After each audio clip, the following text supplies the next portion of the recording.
books that priests confiscated and burned, books that monarchs sealed inside royal archives, books that scholars copied in secret and signed with false names.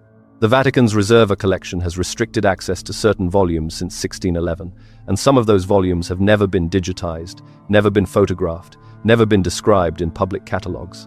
We call them grimoires. And here is the part that almost nobody seems to want to discuss honestly. The most dangerous name in the oldest of these books does not want destruction. It wants access.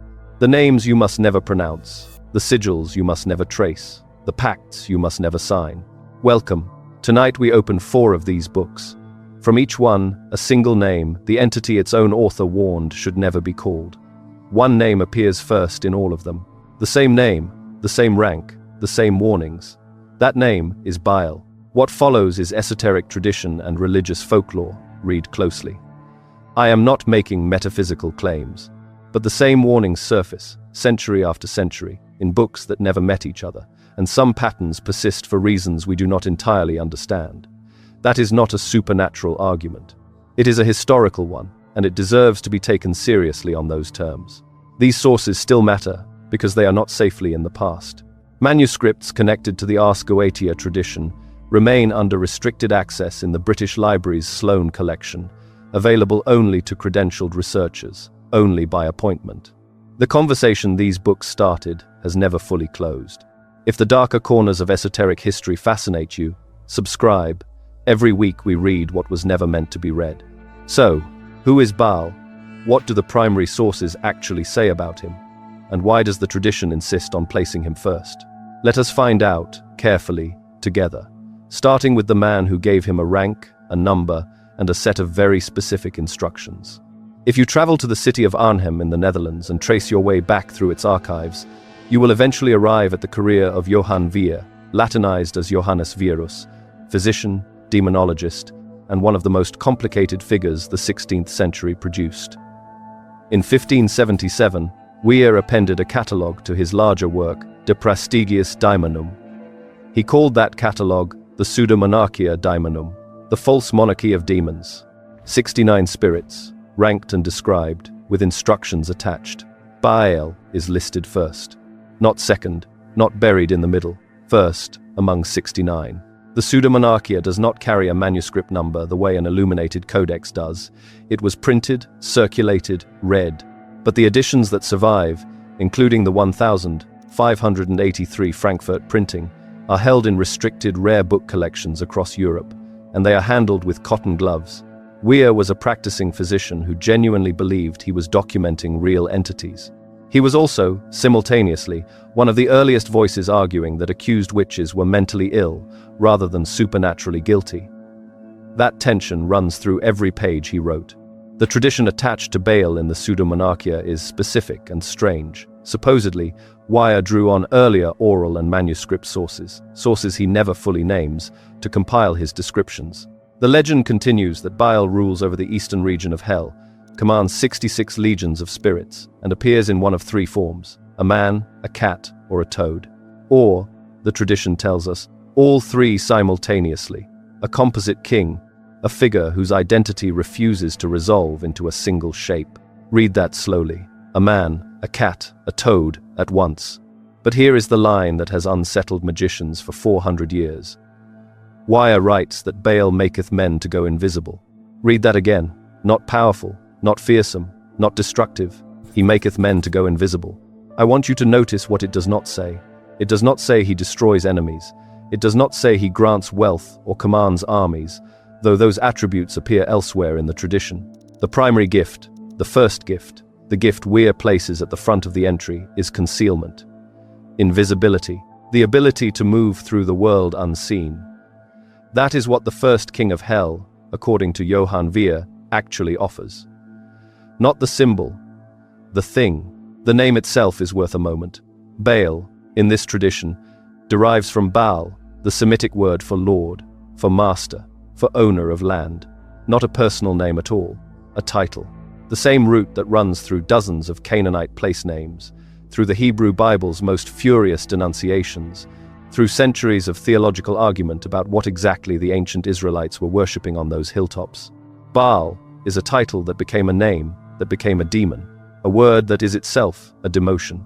Now, Weir was not a credulous man. He was, by the standards of his era, a skeptic. He argued in print that the women being burned as witches across Europe were not in league with demons. They were suffering from melancholy, from delusion, from fear. He was attacked for it. He lost professional standing over it. And yet he published the Pseudo-Monarchia. He catalogued 69 spirits with apparent seriousness. There is no clean resolution to that contradiction. But what fascinates me about Weir's position is its internal logic. He believed the demons were real, and he believed the confessions were false. Both things, simultaneously, without apparent strain. The system, for Weir, was not designed to be doubted. It was designed to be navigated. What Weir started in 1577, another tradition would deepen, codify, and push considerably further, assigning Bael not just a rank and a power, but a seal, a specific geometric signature, a shape drawn in silence that was meant to compel the king himself to appear. That tradition has a name, and its treatment of Bael is darker and more precise, and considerably harder to dismiss. That tradition has a name, and it lives, right now, in one of the most quietly significant manuscript collections in the world. If you walk into the British Library in London and request Sloane MS 2731, you will be handed a 17th century grimoire, bound, handwritten, catalogued under the name that scholars now use for its most famous section, the Ars Goetia. The full work it belongs to is called The Lesser Key of Solomon, compiled sometime in the early 1600s, drawing on older European magical manuscripts that themselves borrowed from Jewish and Arabic traditions going back centuries. The Ars Goetia is the first of 5 books within it, and it is the one that has never stopped circulating. The legend attached to this text is enormous.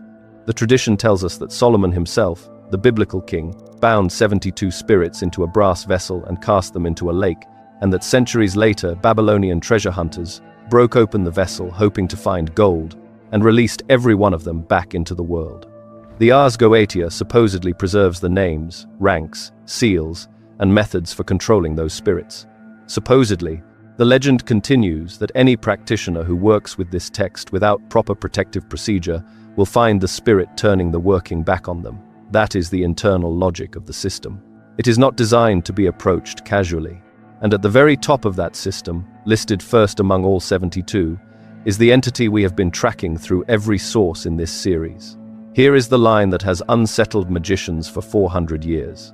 The text states, "The first principal spirit is a king ruling in the east called Bael. He maketh thee to go invisible. He ruleth over 66 legions of infernal spirits."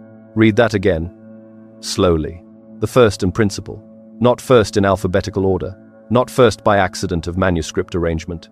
Principal. That word carries legal and architectural weight. It means primary, foundational, the one from which others derive authority. He is the first, and he rules in the east. I want you to notice what it does not say. It does not say, he rules hell. It says he rules in the east. That is a direction. That is a position. East is where the sun rises, where light originates, where every ancient civilization oriented its most sacred spaces. East is not punishment. East is origin, not the margin. The center.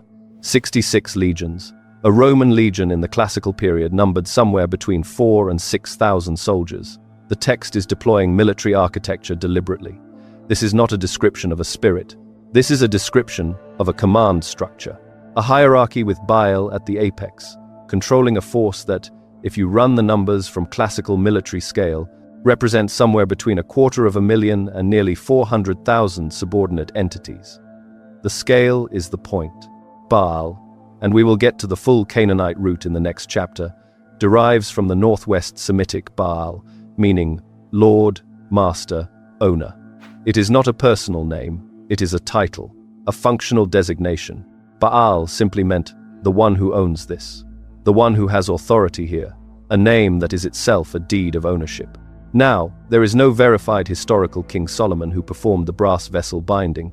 The biblical Solomon was a 10th century BCE Israelite king, and there is no archaeological or documentary evidence that he was a practicing magician in any ritual sense. The 17th century manuscripts attribute this system to him because his name carried authority, not because he wrote it. But what fascinates me about the legend's structure is this. Placing Bael first is not arbitrary. Someone decided, at some point in the manuscript tradition, that this particular entity, this specific name, should open the book. That decision has consequences for how every reader who ever opened Sloane MS 2731 understood everything that followed. The system does not start with a warning, it starts with a king. Now, we need to travel backward in time. Much further back than 17th century London, much further back than Johann Weir's 16th century demonologies. We need to go back roughly 3,000 years, to a site on the Syrian coast, to a place called Ras Shamra. In 1929, French archaeologist Claude Schaeffer began excavating a mound near the port city of Latakia in what is now northwestern Syria. What he found underneath it was the ancient city of Ugarit, and within Ugarit, a library. Clay tablets, fired hard by the destruction that buried the city around 1185 BCE, inscribed in a language called Ugaritic, a Semitic language written in cuneiform. Scholars date the composition of the major mythological texts found there to somewhere around the 14th century BCE. Those tablets are now distributed across several institutions, including the National Museum of Damascus and the Louvre in Paris. And they contain the oldest extended narrative we have about the god the Ars Goetia calls Bael. The Baal cycle, as scholars now call it, tells the story of Baal Hadad, the storm god, the rider of clouds, the deity who brings rain to the fields and defeats the chaos of the sea. The legend tells us that Baal fights and defeats Yam, the god of the sea and rivers, in a battle for cosmic dominance. The tradition continues that Baal then builds his palace on Mount Zaphon, the sacred northern mountain, and is recognized as king among the gods. He is not a minor fertility spirit. He is not a localized weather deity with a small cult. The Baal cycle positions him as the central active force in the Canaanite cosmos, the one who makes agriculture possible, the one who stands between humanity and annihilation by chaos. Here is the line that scholars of Ugaritic religion return to again and again. In the Baal cycle, Baal declares, "I alone am he who rules over the gods." Let that sit for a moment. That is not a modest claim. That is a sovereignty declaration. I alone, not first among equals, not senior in rank, alone. The grammar isolates him. And the object of that rule is not humans, not a territory, not a kingdom, the gods. He claims dominion over the divine order itself. Read that again, and then consider what happens when a conquering religious tradition needs to neutralize that claim. The most effective method is not erasure. Erasure creates martyrs and underground cults. The most effective method is reclassification. Take the god, keep the name, invert the valence. What was the ruler of the gods becomes the first king of hell. Baal, from the Semitic root Baal, means lord, owner, master. It appears hundreds of times in the Hebrew Bible, sometimes as a name, sometimes as a common noun meaning husband or owner of land. The word itself is neutral, the connotation is not. By the time the Hebrew prophets are using it, it has become a byword for foreign corruption, for the worship that pulls Israel away from its covenant. A title of sovereignty becomes a slur. A name that once meant simply the one in charge becomes the name you use to warn people away. There is no archaeological evidence that the worship of Baal Hadad involved the practices that later polemical sources accused it of. The ritual child sacrifice accusations that appear in some biblical passages and in later Greco-Roman sources are disputed by contemporary scholars, including Mark Smith, whose 2001 work, The Origins of Biblical Monotheism, examined these texts in forensic detail. The Ugaritic tablets show a sophisticated religious system, not a barbaric one. But what fascinates me about the demonization pattern is how precisely it mirrors the entity's original power. Baal was a king who ruled alone over the gods. He becomes, in the later tradition, the first king of hell. The throne survives, only the address changes. What you worship shapes what you fear. And what you fear, you sometimes cannot stop naming. Step forward now, out of the ancient Near East, and into 19th century Paris. The year is 1818, and a French author named Jacques Collin de Plancy has just published the first edition of a book called The Dictionnaire Infernal, the Infernal Dictionary. It is a catalogue, an encyclopedia of demons, spirits, superstitions, and occult traditions, written in the tone of a skeptic who has read everything and organized it for a reading public fascinated by the darker edges of religious history. De Plancy was working in Paris, drawing on the same manuscript traditions we have already traced. Weir, the Goetia, earlier demonological sources, and synthesizing them into something that would prove far more culturally durable than any of its source texts. The edition that matters most is not the 1818 original. It is the 1863 edition, published in Paris, illustrated by the engraver Louis Le Breton. Le Breton produced 70 engravings for that edition. 70 portraits of demonic entities, each one based on textual descriptions from the grimoire tradition. The British Library holds a copy, so does the Bibliothèque Nationale de France. And the image Le Breton created for the entity listed first, the entity the Goetia calls Bael, is the one that has never left popular culture since. The tradition, as de Plancy records it, tells us that Bael appears in 3 forms simultaneously: a toad, a man, and a cat. All 3 heads present at once, the tradition continues, mounted on the body of a spider, walking on 8 legs. Supposedly, this is not 3 separate apparitions, but one unified presence, 3 aspects of a single intelligence manifesting at the same moment. The legend tells us that the practitioner who successfully calls Baal gains the ability to become invisible, not metaphorically, but literally unseen by those around them. Here is the line de Plancy gives us, drawing directly from the Goetia tradition. He writes, Bael, the first king of the eastern part of hell. I want you to notice what that phrase is actually doing. First king, not first demon, not first fallen angel, king. The political vocabulary is deliberate and consistent across every source we have examined. Eastern part of hell, not hell entire, a specific territory, a compass direction, an address. De Plancy is not softening the Goetia's claim. He is repeating it with the authority of an encyclopedia. And when Le Breton draws the spider-legged, triple-headed figure to accompany that entry, something shifts. The textual description becomes a visual fact, an image. And images do something that text alone cannot do. They end the imagination's freedom. Before Le Breton, every reader of the Goetia pictured Bael differently. After 1863, everyone pictures the same thing: invisibility. That is Bael's primary attributed power across every source, the Goetia, de Plancy, the earlier traditions. I want you to think carefully about what invisibility actually means as a strategic capacity. It is not about hiding, it is about access. An invisible entity does not need to break down your door, it needs only to be in the room. The text says, Bael teaches the practitioner to be unseen. What the text does not say is what Bael does with that same capacity in return. Baal, Baal, Lord, Master, Owner. The word has been in continuous use for 3,000 years across a dozen languages and traditions. It has never meant monster. It has always meant the one who has authority here. De Plancy was a rationalist writing for rationalists. He did not believe his own catalogue. He said so. But what I find remarkable is that his skepticism did not prevent the book from becoming doctrine. By the late 19th century, occultists were treating the Dictionnaire Infernal as a primary source rather than a secondary synthesis. The image became the entity, the encyclopedia entry became the description. That is not de Plancy's failure. That is the nature of iconography. Give something a face, and the argument about what it really is becomes almost impossible to have. The portrait outlasts the painter's intentions every time. Step back from everything you have just heard. The grimoires, the encyclopedias, the Canaanite temple records, the Vatican catalogues.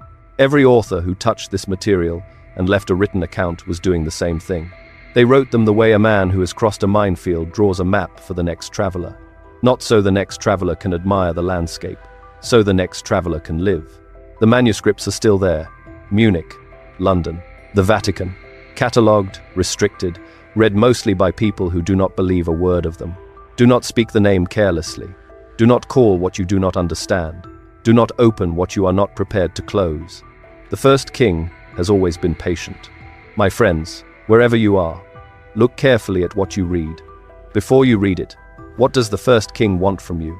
Leave your answer below. Subscribe, because every week we open what was sealed.